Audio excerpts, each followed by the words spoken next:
এটি ফিলিস্তিনের গাজা ভূখণ্ড নয়, এটি ইরানের ভয়াবহ ও নজিরবিহীন হামলায় ব্যাপক বিধ্বস্ত ইসরায়েলের শহরগুলোর ছবি। গাজায় নির্মম গণহত্যাকারী ইসরায়েলও দেখল স্মরণকালের ইতিহাসের সবচেয়ে ভয়াবহ রক্তক্ষয়ী হামলার ধ্বংসলীলা। রোববার ভোরে ইসরায়েলের রাজধানী তেল আবিব, দিমোনা ও আরাদ সহ আশেপাশের জনবহুল শহরগুলো লক্ষ্য করে শক্তিশালী মিসাইল হামলা চালায় ইরান, যাতে প্রায় মাটির সাথে মিশে যায় বেশিরভাগ বাড়িঘর।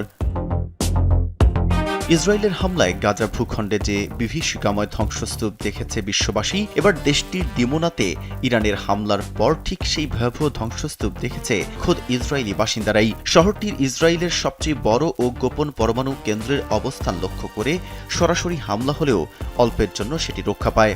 দেশের মানুষকে প্রতিদিন সুরক্ষিত রাখার প্রত্যয় নিয়ে সেফটি কেবলস সহ এলো সেফ সিলিং ফ্যান।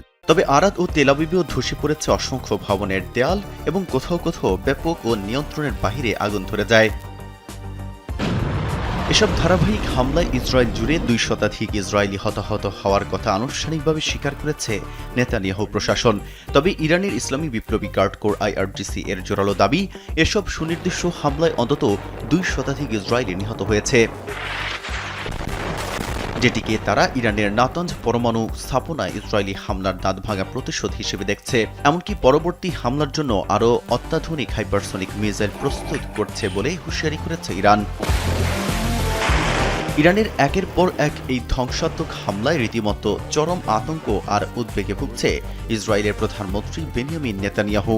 নিজে আগ্রাসনকারী হয়েও বিশ্বের জন্য ইরানকে বড় হুমকি বলে সতর্ক করে তিনি বলেন, ইরান যে পুরো বিশ্বকে বিপদে ফেলছে তার প্রমাণ চাইলে গত 48 ঘন্টা ভালোভাবে খেয়াল করুন, কারণ তাদের হামলায় ইসরায়েলের বেসামরিক এলাকা সরাসরি লক্ষ্যবস্তু হচ্ছে। মেহেদী হাসান, কালবেলা।